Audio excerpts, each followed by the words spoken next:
ابھی جب جبریل ہے، نہ رفرف ہے، نہ براق ہے. اللہ اکبر. لگام چھوٹی، امید ٹوٹی، نگاہ حسرت کے ولولے تھے. اس وقت جبریل بھی نہیں وہاں جا رہے ہیں. آقا کریم کو ندا آتی ہے، ادن منی ادن منی ادن منی ادن منی. محبوب اور قریبا، حبیب اور قریبا، حبیب اور قریبا، پیارے اور قریبا. شار بخاری ملا علی قاری لکھتے ہیں کہ جس وقت میرے آقا نے مکان سے لا مکان جانے کی طرف قدم اٹھانا چاہا، ابھی حضور مقام کے اختتام پر ہے اور لا مکان کی شروعات ہونے والی ہے، ابھی کوئی ہے نہیں، حضور لا مکان پہ قدم رکھنا چاہتے ہیں. اب آپ سوچ سکتے ہیں یہاں تو تصورات بھی جواب دیتے ہیں، کیف کے پر بھی جلتے ہوئے نظر آتے ہیں. کوئی کہے تو کیا کہے، کوئی سنے تو کیا سنے. مکان سے میرے نبی لا مکان پر جانا چاہتے ہیں، حضور کے قدم اٹھتے نہیں، ادن منی کا شوق کھینچتا ہے. ایسے میں ایک جوان ظاہر ہوتا ہے اور وہ عرض کرتا ہے یا رسول اللہ یہ میرا کندھا حاضر ہے، آپ اس پر قدم رکھیں. اس وقت اس جوان کے کندھوں پر مصطفیٰ جان رحمت نے قدم رکھا. ایک قدم عبد القادر کے کندھے پر اور دوسرا قدم لامکاں پر. اس وقت میرے سرکار جس وقت لامکاں پر گئے تو عرض کی اللہ یہ کون جس کی طرف میرا دل کھنچتا ہے. اس پر بھی تو توجہ کریں. نماز میں ہو اگر انسان تو دکان مکان کی طرف دل کھنچے تو عیب ہے. نبی لا مکان پہ جا کے کہے یہ جوان اتنا پرکشش کیسے ہے کہ اس کی طرف میرا دل کھنچتا ہے. آواز آئی محبوب یہ تیری اولاد سے ہے، اس کا نام عبد القادر جیلانی ہے.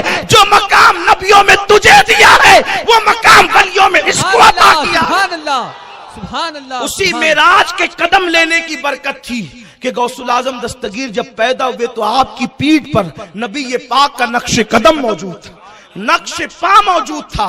حضور علیہ السلام اور سرکار نے دعا دی اللہ میرا قدم اس نے لیا، اس کا قدم میری امت کے سارے اولیاء نے.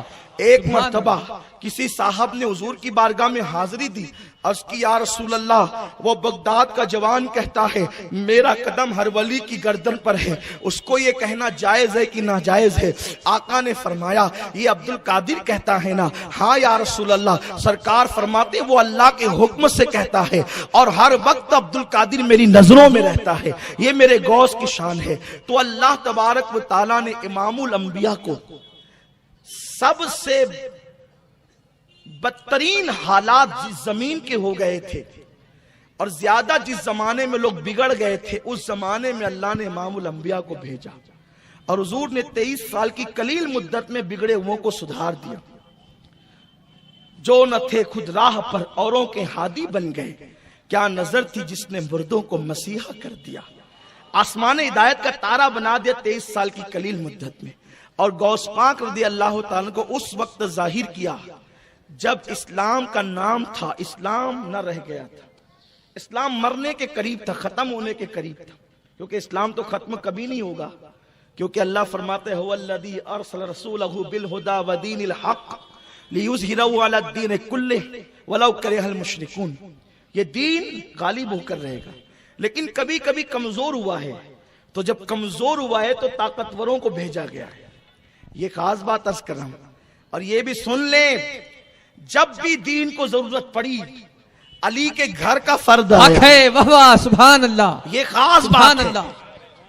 جب بھی دین کو ضرورت پڑی علی کے گھر کا فرد آیا. 61 ہجری میں جب دین کو زوال پذیر کرنے کی ضرورت آئی تو علی کے گھر کے 72 آئے. علی کے گھر سے آئے. جب 5ویں صدی میں دین مٹانے کی کوشش کی گئی تو بھی علی کا بیٹا عبد القادر جیلانی کو بھیجا گیا. ہندوستان میں اسلام کا پرچم لہرانے کے لیے علی کا بیٹا مسعود سالار غازی کو بھیجا گیا. اس کے بعد سرکار معین الدین اجمیری کو بھیجا گیا. اس کے بعد دلی پر محبوب الہی کو بھیجا گیا. اس کے بعد اللہ اکبر کلیر میں صابر کلیر کو بھیجا گیا. اسی طریقے سے دیکھیں اور جب آخر میں دین سمٹ جائے گا دجال کا فتنہ زوروں پر ہوگا اس وقت بھی کسی اور کی اولاد نہیں آئے گی، مہدی علی کا بیٹا بن کر کے آئے. سبحان اللہ سبحان اللہ سبحان اللہ سبحان اللہ. یہ ہر جگہ علی کا حق ہے، خون کیوں ہے سبحان دین اللہ. کے لیے؟ حق ہے. واہ واہ واہ. ہر جگہ دین کے سبحان لیے اللہ. علی کا خون کیوں ہے؟ اس لیے کہ حضور نے فرمایا علی جو منی وانا من العلی، واہ واہ واہ. سبحان اللہ. سبحان میں اللہ. علی سے ہوں، علی مجھ سے ہے. وہ علی، حضور نے کہا یہ مجھ سے، میں اس سے. اور قرآن نے کہا نسانا و نساکم، اور اس کے بعد کا وانفسنا وانفسکم، اپنی عورتوں کو لاؤ اور ہم اپنی عورتوں کو لائیں، اور تم خود آؤ ہم خود آئیں. تو یہ انفسنا، تم اپنی جانوں کو لاؤ سبحان اللہ. ہم اپنی جانوں کو لائیں. سبحان اللہ. تو حضور نے بیٹوں کی حیثیت سے حسنین کو لیا، عورتوں کی حیثیت سے فاطمہ کو لیا، اور اپنی جان کی حیثیت سے اکیلے نہیں گئے بلکہ خود گئے، اپنی جان لے کر گئے. کیا بات ہے. علی کا نام جان مصطفیٰ ہے، حق ہے. واہ واہ. علی کا نام جان مصطفیٰ ہے. اسی لیے جان کی حیثیت سے علی کو لے کر کے گئے تو پتا چلا نبی کا خون علی کا خون ہے. یہ میں نہیں کہتا، فرمایا دم کا دمی لحم کا لحمی، علی تیرا خون میرا خون اور تیرا گوشت میرا گوشت ہے. تو چونکہ دین نبی نبی دین، دین نبی نبی دین، دین نبی نبی دین، مصطفیٰ برسا خیش لا کے دی ہماؤس اگر بہونا رسیدی تمام بولا بیس. اللہ کی سرتاب قدم شان ہے، یہ انسان ہے، انسان وہ انسان ہے. یہ قرآن تو ایمان بتاتا ہی نہیں، ایمان یہ کہتا ہے میری جان ہے یہ. تو جب بھی دین پر وقت پڑے گا تو دین کی کھیتی سوکھے گی. جب دین مرنے لگے گا، دین خطرے میں ہوگا، تو اس کو خون چڑھانے کے لیے وہی خون چاہیے جو اس کا گروپ ملتا سبحان ہو. اللہ سبحان اللہ. گروپ، سبحان اللہ. کوئی مریض مرتا ہے تو اس وقت ڈاکٹر کہتا ہے یہ مرے گا اگر اس کو خون نہ چڑھائیں. تو نانی نانا پھپھا پھپھی دادا دادی نصاب اٹینشن ہو جاتے ہیں، اس کو خون چڑھانا ہے. آپ کہیں سب سے مقدس پیر صاحب ہیں، پیر صاحب کا خون چڑھا دو برکت والا ہے. ڈاکٹر کہے گا یہ ڈاکٹری ہے، سائنس ہے، پیری مریدی کی خانقاہ نہیں ہے. اس لیے خون وہی چڑھے گا جو اس کے گروپ سے ملتا ہو. واہ واہ. جب گروپ سے ملے گا تو فائدہ دے گا ورنہ نقصان دے گا.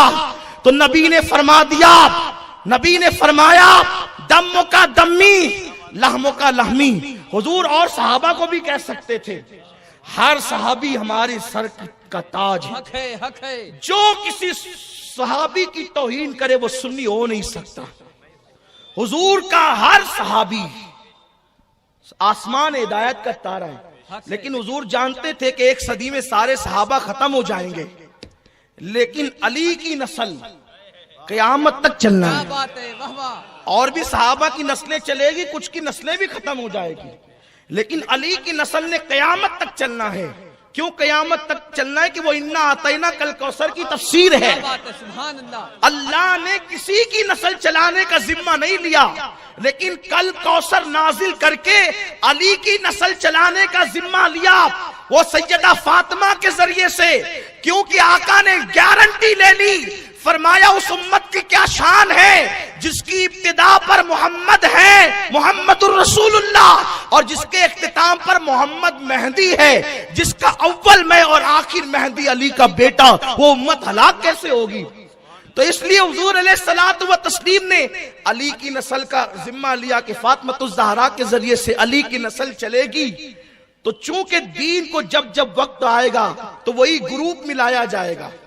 دیکھو خون کے لیے سب محنت کرتے، سب جان بچانے کی کوشش کرتے ہیں مریض کی، تو سب جان بچانے میں شریک ہوتے ہیں، لیکن بنیادی رول جو ادا کرتا ہے وہ خون ادا کرتا ہے، اور خون کے لیے گروپ ملنا ضروری ہے. تو حضور نے اور کسی کے خون کو تو نہیں کہا دموں کا دمی لحموں کا لحمی، یہ تو کبھی نہیں کہا. کیوں نہیں کہا؟ اس لیے کہ حضور فرماتے ہیں لوگ الگ الگ درختوں سے ہیں، میں اور علی ایک درخت کی دو ٹہنیوں کا نام ہے. ہماری اصل ایک ہے، ہماری نسل ایک ہے. اسی لیے تو اعلیٰ حضرت فرماتے ہیں نا اصل نسل صفا، اصل نسل صفا، یہ حضور کی نسل ہے.